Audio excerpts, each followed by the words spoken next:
السلام علیکم عزیز طلبہ، کیسے ہیں آپ لوگ؟ ٹھیک ہے، خیریت سے ہیں؟ پیارے بچوں، سال اول کی اسلامیات لازمی کا دوسرا چیپٹر چل رہا ہے اور آج کا ہمارا لیکچر ہے زکوٰۃ۔ چونکہ ارکان اسلام ہے، ارکان اسلام میں کلمہ شہادت، نماز، روزہ، یہ آپ لیکچر لے چکے ہیں۔ اگلا ہمارا لیکچر ہے زکوٰۃ۔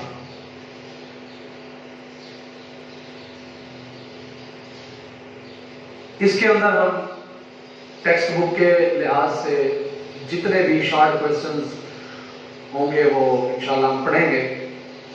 آخر میں غالباً اگلے لیکچر کے اندر ہم اس کا لانگ کوئسچن پڑھیں گے، اس کے زکوٰۃ کے معاشی اور معاشرتی فوائد۔ تو آئیے سب سے پہلے زکوٰۃ کے متعلق دیکھتے ہیں کہ زکوٰۃ کسے کہتے ہیں، زکوٰۃ کا مفہوم کیا ہے، زکوٰۃ کیا ہے، زکوٰۃ کا مفہوم۔ لفظ زکوٰۃ پہ غور کریں۔ زکوٰۃ کا لغوی معنی ہے پاک ہونا،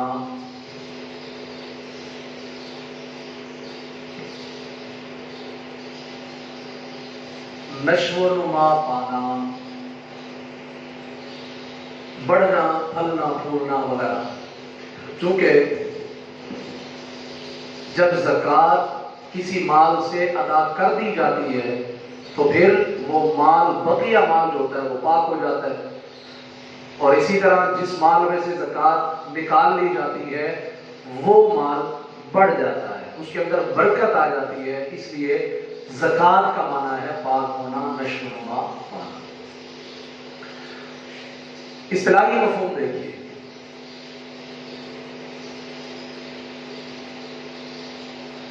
اصطلاحی مفہوم ایک مسلمان شخص کا خاص مال میں سے خاص مقدار کے مطابق سال گزر جانے پر کسی مستحق کو دینا زکوٰۃ کہلاتا ہے۔ ایک مسلمان کا خاص مال میں سے خاص مقدار یعنی شرع کے مطابق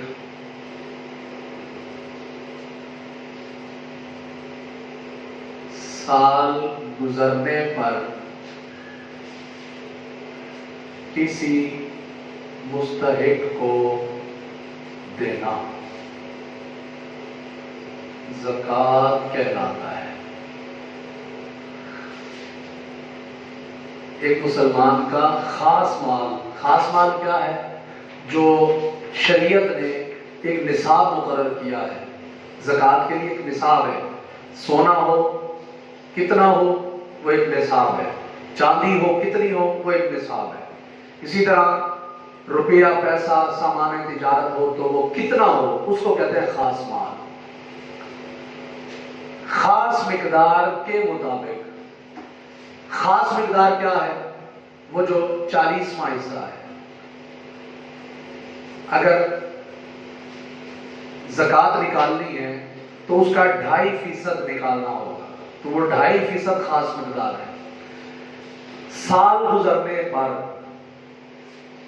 شرط یہ ہے کسی کے پاس مال ہو اور اس پر سال گزر چکا ہو، اس میں سے کسی مستحق کو دینا زکوٰۃ کہلاتا ہے۔ آگے چلیے، فرضیت۔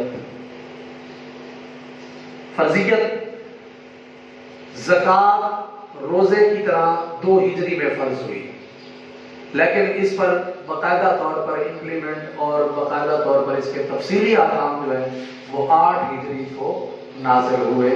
ویسے 2 ہجری، لیکن تفصیلی احکام 8 ہجری۔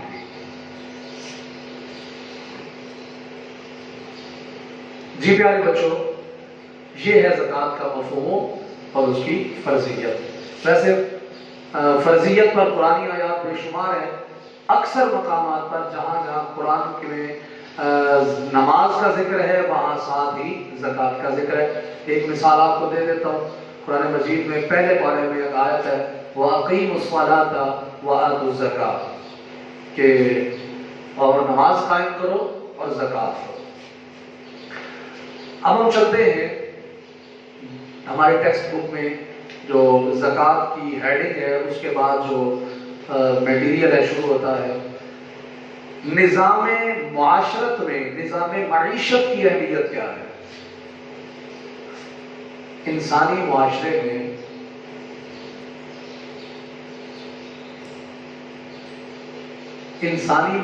میں نظام معیشت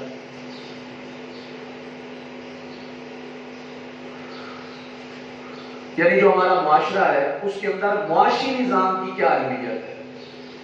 معاشی نظام کی بہت زیادہ اہمیت ہے۔ جس طرح اللہ نے ہمیں نظام معاشرت دیا ہے اسی طرح نظام معیشت دیا ہے۔ یعنی ہمارا جو دین اسلام ہے اس کے اندر رہن سہن کے بھی طریقے بتائے گئے کہ کس طرح زندگی گزارنی ہے، کس طرح میل جول رکھنا ہے۔ تہذیب و تمدن اللہ نے ہمیں قرآن میں، حدیث میں اور صحابہ کے اقوال سے ہمیں سکھائی۔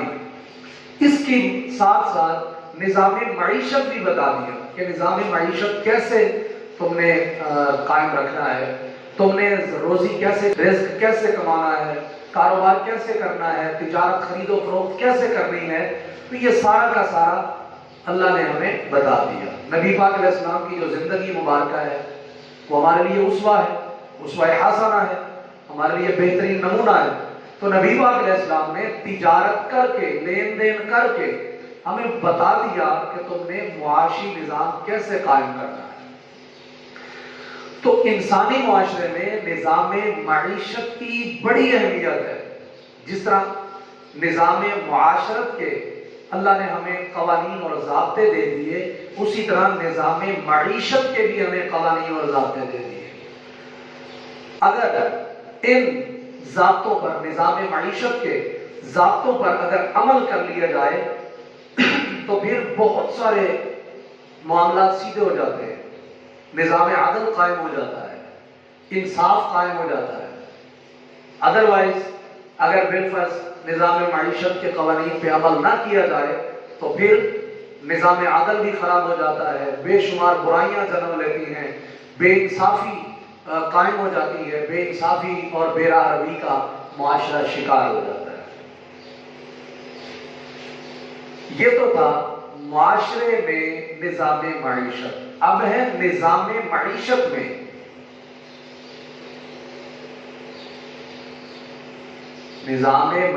میں زکوٰۃ کی اہمیت۔ جس طرح معاشرے میں معیشت کی اہمیت ہے اسی طرح معیشت کے اندر زکوٰۃ کی بڑی اہمیت ہے۔ یہ زکوٰۃ کی بہت زیادہ اہمیت ہے کیونکہ زکوٰۃ کی اہمیت کا اندازہ اس بات سے بھی لگایا جا سکتا ہے قرآن مجید کے اندر اکثر مقامات پر جہاں نماز کا ذکر ہے ساتھ ہی زکوٰۃ کا ذکر۔ جیسا کہ ابھی آپ قرآن آیت سن چکے ہیں کہ اللہ تعالیٰ نے فرمایا وَأَقِيمُوا الصَّلَاةَ وَآتُوا الزَّكَاةَ، اسی طرح وَيُقِيمُونَ الصَّلَاةَ وَيُؤْتُونَ الزَّكَاةَ، اور بھی بہت ساری نشانیاں ہیں۔ اور 9th کلاس میں آپ سورۃ انفال کے اندر پڑھ چکے ہیں کہ جو مومنوں کی صفات ہیں، مومن نماز قائم کرتے ہیں، مومن زکوٰۃ ادا کرتے ہیں، یعنی جو اللہ نے انہیں رزق دیا ہے اس میں سے اللہ کی راہ میں خرچ کرتے ہیں، تو یہ مومن کی نشانی ہے اور یہ نماز اور زکوٰۃ کا تقریباً ایک ساتھ حکم ہے، ایک اہمیت یہ ہے۔ اسی طرح اس کو ہم MCQ بھی بنا سکتے ہیں۔ نماز کے ساتھ قرآن مجید میں اکثر مقامات پر ڈیش کا ذکر موجود ہے، یعنی زکوٰۃ کا ذکر موجود ہے۔ اسی طرح آگے ہم MCQ بنا سکتے ہیں نماز ڈیش عبادت ہے، یہاں آئے گا بدنی۔ نماز کون سی عبادت ہے؟ بدنی۔ تو زکوٰۃ کیا ہوگی؟ ہے زکات مالی. تو یہ MCQ بنے گے. تو یہ ہے نظام معیشت میں زکات کی اہمیت. اس کی یہ بھی اہمیت ہے کہ حضرت ابوبکر صدیق رضی اللہ تعالیٰ عنہ نے زکات سے انکار کرنے والوں کے خلاف جہاد کیا. گو کہ وہ مسلمان تھے, کلمہ گو تھے, اس کے باوجود, مسلمان ہونے کے باوجود حضرت ابوبکر صدیق نے ان سے جہاد کیا. کیوں؟ کیونکہ وہ زکات سے منکر ہو گئے تھے. تو یہاں پہ MCQ بن سکتا ہے کہ زکات کے منکرین یعنی منکرین زکات کے خلاف کس حضرت عمر, حضرت عثمان, حضرت علی, حضرت ابوبکر صدیق رضی اللہ تعالی عنہم, ان تمام میں سے جو رائٹ آپشن ہے, جو صحیح جواب ہے, وہ حضرت ابوبکر صدیق ہے. تو یہ زکات کی اہمیت ہے کہ حضرت ابوبکر صدیق نے فرمایا کہ میں ان کلمہ گو لوگوں کے خلاف جہاد کروں گا, گو کہ وہ کلمہ گو ہیں. کیوں خلاف جہاد کروں گا؟ کیونکہ وہ زکات کے منکر ہے. اور ساتھ ہی یہ فرمایا کہ میں دو فرضوں کے درمیان فرق نہیں ہونے دوں گا. وہ کون سے دو فرض ہیں؟ نماز اور زکات. تو پیارے بچوں, یہ زکات کی اہمیت ہے. شارٹ کوسچن بھی ہے یہ اور زکات کی اہمیت بھی ہے. تو یہاں پر بھی آپ شارٹ کوسچن بنا سکتے ہیں کہ منکرین زکات کے خلاف حضرت ابوبکر صدیق نے کیا فرمایا. لکھ لیں شارٹ کوسچن.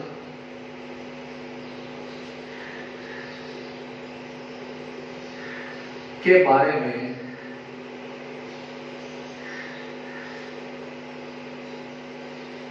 حضرت ابوبکر نے کیا فرمایا. جی پیارے بچوں, آگے ہم چلتے ہیں. زکات کا لغوی معنی دیا ہوا ہے. یہ اس لیے بتایا گیا چونکہ زکات کا معنی ہے پاک ہونا, نشو و نما پانا. تو جو شخص اللہ کے حکم کے مطابق زکات ادا کر لیتا ہے وہ اپنے مال کو پاک کرنے کے ساتھ ساتھ وہ اپنے دل کو بھی دولت کی حوث سے پاک کر لیتا ہے. تو یہاں پر ہم ہیڈنگ دیں گے تزکیہ نفس. تزکیہ نفس. زکات کا لغوی معنی پاک ہونا, نشو و نما پانا. یہ MCQ ہے. تو جو شخص اللہ کے حکم کے مطابق زکات ادا کر لیتا ہے وہ مال زکات کا اپنے مال میں سے نکال لیتا ہے تو گویا اس کے دل میں دولت کی ہوس ختم ہو جاتی ہے.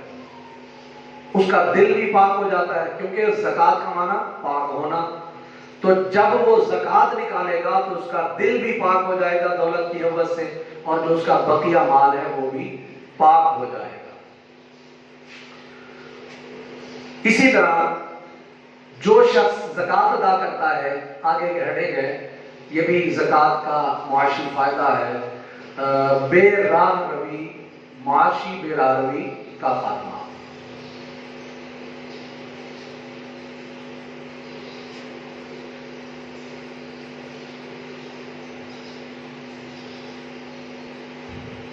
معاشی بے راہ روی کا خاتمہ.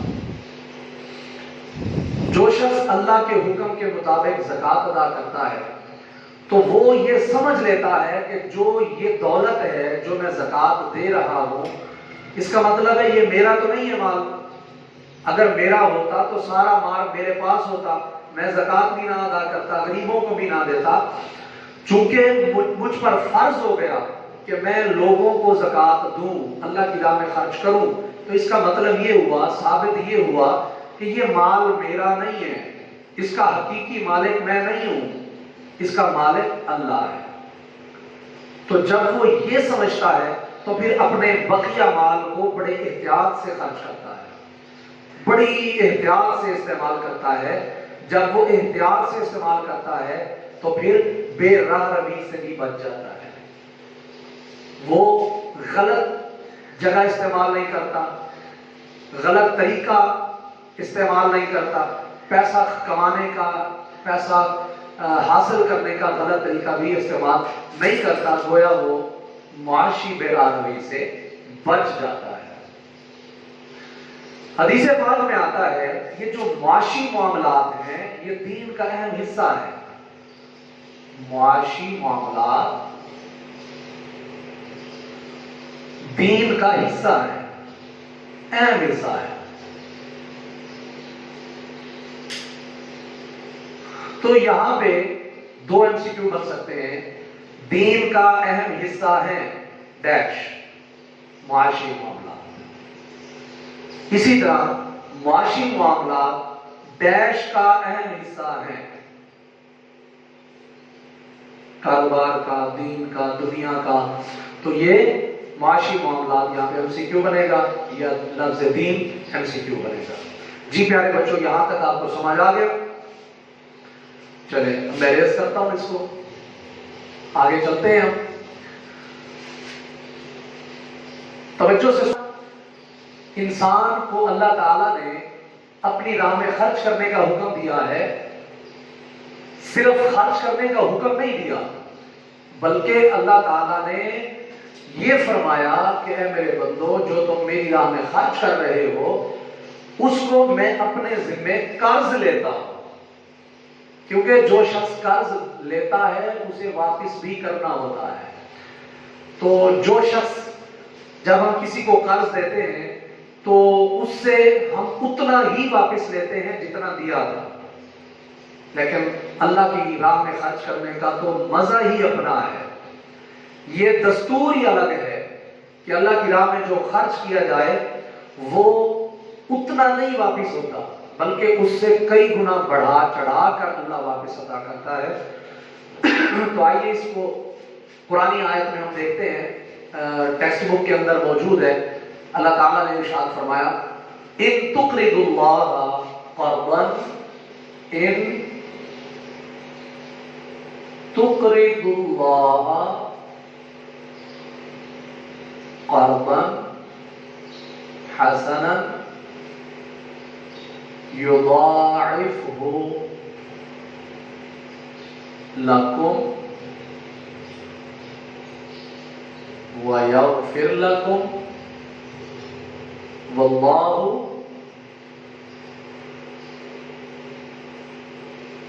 شکور حلیم۔ یہ آپ کے سلیبس کے اندر آیت موجود ہے۔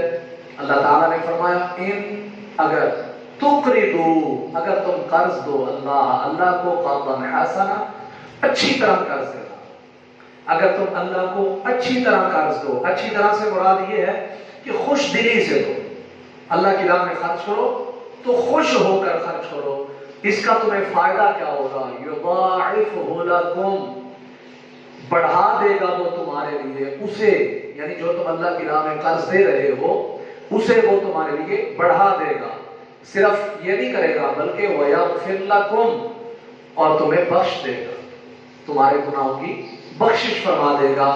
وَاللَّهُ شَكُورٌ حَلِيمٌ، اور اللہ تعالیٰ بڑا قدردان، شکور قدردان، حلیم حلم والا، اللہ تعالیٰ شکور حلیم، اللہ تعالیٰ حلم والا ہے۔ تو یہاں تک آپ اچھی طرح سمجھ چکے ہیں۔ یہ آیت جو ہے یہ قرآن مجید کی آیت رزق میں اضافے کی ہے اور زکوٰۃ کا فائدہ ہے۔ زکوٰۃ کا فائدہ یہاں پر آپ یہ بھی کہہ سکتے ہیں کہ زکوٰۃ کی اہمیت میں قرآنی آیت کا ترجمہ ہے۔ یہ جو آیت ہے اس پر ہیڈنگ مل سکتی ہے زکوٰۃ کی اہمیت میں قرآنی آیت کا ترجمہ، ٹھیک ہے جی۔ اسی طرح رزق میں اضافہ، جب ہم لانگ کوسچن بنا رہے ہوں گے زکوٰۃ کے فوائد کے، تو یہاں ہم ہیڈنگ دے سکتے ہیں رزق میں اضافہ۔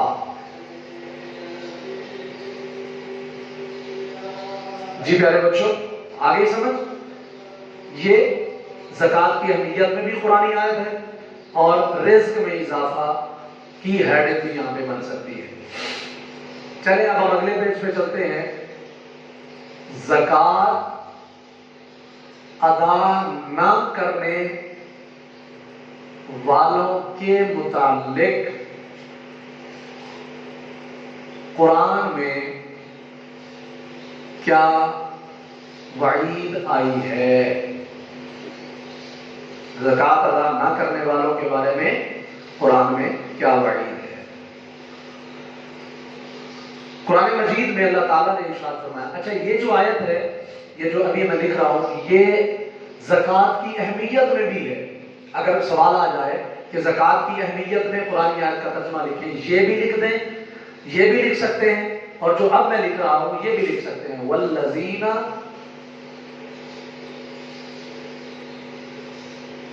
یکنزون الذھب والفضة ولا ينفقونها في سبيل الله فبشرهم بعذاب علیم.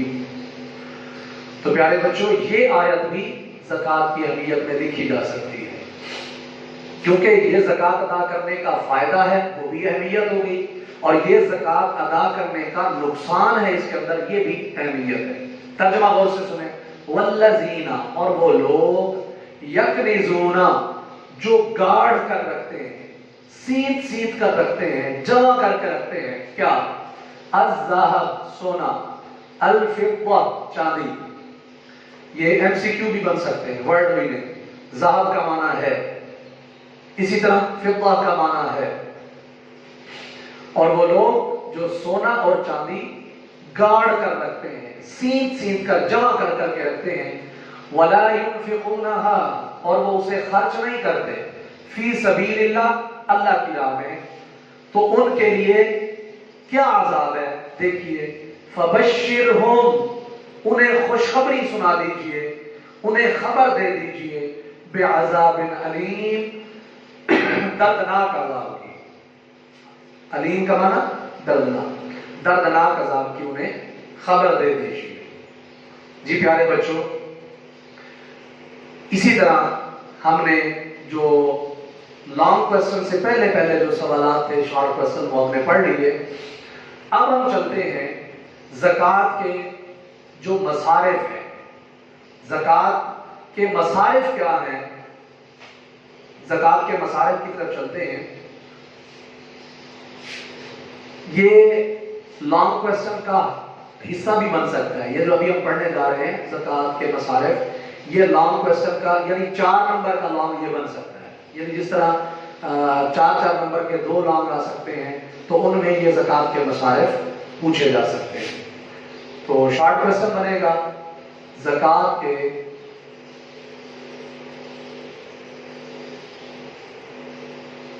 مصارف لکھیں. یہ شارٹ کوسچن. اسی طرح مصارف زکوٰۃ والی آیت کا ترجمہ لکھیں. یہ بھی شارٹ کوسچن بن سکتا ہے. مصارف زکوٰۃ والی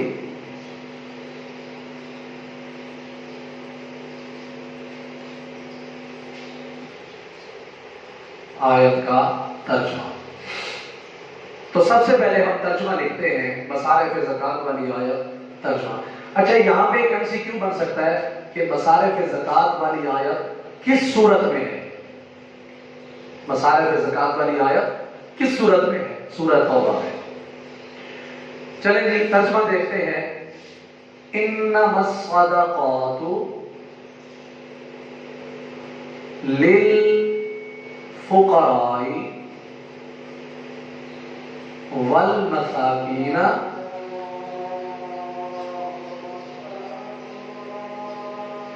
والعاملین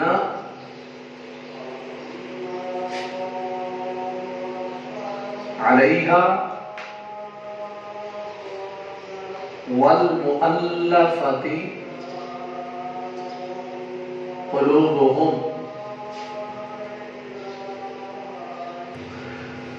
جی والعاملین علیہا والمؤلفۃ قلوبہم وفی الرقاب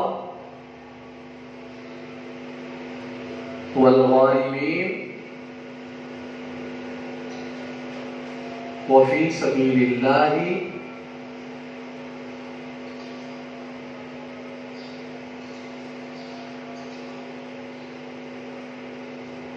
وابن السبیل فریضۃ من اللہ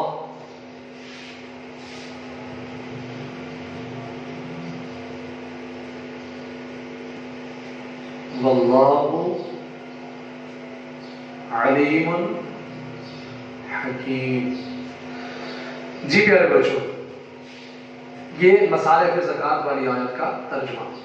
انما الصدقات، بے شک صدقات یعنی زکوٰۃ، للفقراء غریبوں کے لیے ہے، والمساکین محتاجوں کے لیے ہے، والعاملین علیہا، والعاملین علیہا، یہ عامل کس کو کہتے ہیں؟ کام کرنے والے، علیہا اس محکمے میں، زکوٰۃ کے محکمے میں کام کرنے والوں کے لیے، والمؤلفۃ قلوبہم، اور ان لوگوں کے لیے ہے جن کی دل جوئی منظور ہو، وفی الرقاب، اور گردنیں چھڑانے والوں کے لیے، یعنی جو غلام ہیں، آزاد ہونا چاہتے ہیں، ان کے پاس پیسہ دولت نہیں ہے، انہیں بھی زکوٰۃ دی جا سکتی ہے، والغارمین، اور مقروض لوگ، وہ لوگ جن پر قرضہ ہوتا ہے اور وہ قرض ادا نہیں کر سکتے، ان کے پاس اتنا پیسہ نہیں ہے، تو انہیں بھی زکوٰۃ دی جا سکتی ہے، وفی سبیل اللہ، اللہ کی راہ میں، وابن السبیل، اور مسافر کو اللہ کی راہ میں۔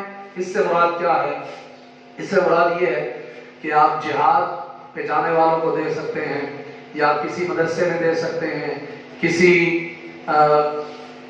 جو تبلیغی معاملات جو سر انجام دے رہے ہیں ان کو دے سکتے ہیں۔ فریضۃ من اللہ، یہ اللہ کی طرف سے فرض ہے، واللہ علیم حکیم، اور اللہ تعالیٰ جاننے والا، حکمت والا ہے۔ تو پیارے بچوں، یہ مصارف زکوٰۃ والی آیت کا آپ نے ترجمہ سن لیا، اور اس سوال کا جواب بھی آپ کے پاس آ چکا، یعنی زکوٰۃ کے مصارف لکھیں، کون کون سے ہیں؟ فقراء، مساکین، عاملین علیہا، مؤلفۃ قلوبہم، فی الرقاب، غارمین، فی سبیل اللہ، ابن السبیل۔ 1 2 3 4 5 6 7 8 مصارف زکوٰۃ ہیں۔ اچھا، یہاں پہ MCQ بن سکتا ہے کہ زکوٰۃ کے مصارف ہیں 2 4 6 8، کتنے ہوں گے؟ 8۔ جی پیارے بچوں، ان کو آپ ڈیٹیل سے بھی لکھ سکتے ہیں جس طرح آپ کی بک کے اندر موجود ہے۔ آپ مثال کے طور پہ پہلے ہیڈنگ لیں، فقراء، مساکین، عاملین، تالیف قلب، جی تالیف قلب، اور غارمین، فی الرقاب، فی سبیل اللہ، ابن السبیل۔ اس طرح بھی زکوٰۃ کے مصارف لکھے جا سکتے ہیں۔ اس کے ساتھ ساتھ آپ ایسے بھی لکھ سکتے ہیں، ادھر ہیڈنگ دیں فقراء، آگے لکھیں 10 تنگ دست لوگ جن کے پاس کچھ بھی نہ ہو۔ اس طرح مساکین، وہ لوگ جو بنیادی ضرورتوں سے محروم ہو۔ اسی طرح عاملین، زکوٰۃ کے محکمے میں کام کرنے والے۔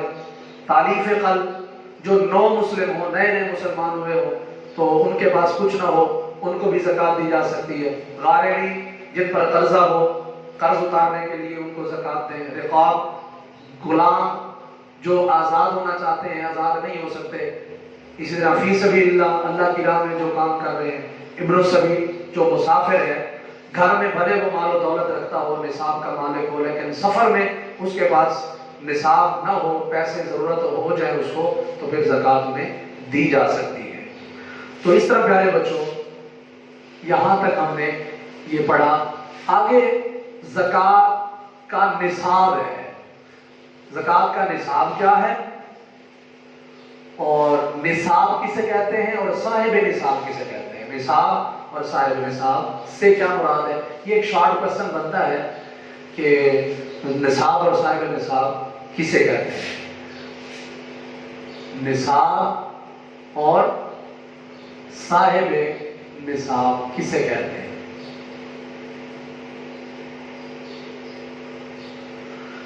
نصاب، نصاب کیا ہے؟ مال اور جائیداد کی وہ خاص مقدار جس پر زکوٰۃ فرض ہوتی ہے اسے کیا کہتے ہیں؟ نصاب۔ اور جس شخص کے پاس یہ مقدار موجود ہوگی اس کو صاحب نصاب کہیں گے۔ جس شخص کے پاس یہ جائیداد اور مال کی مقدار جس پر زکوٰۃ فرض ہوتی ہے وہ جس کے پاس ہوگی وہ صاحب نصاب کہلائے گا۔ آگے شارٹ کوسچن ہے، زکوٰۃ کا نصاب تحریر کریں، لکھیں زکوٰۃ کا نصاب۔ زکوٰۃ کا نصاب کیا ہے؟ اس کے لیے سب سے پہلے آپ دیکھیں سونا، چاندی، روپیہ، سامان وغیرہ۔ سونا کتنا ہے؟ ساڑھے 7.5 تولے، چاندی 52.5 تولے، جی اسی طرح روپیہ، سامان وغیرہ۔ سونا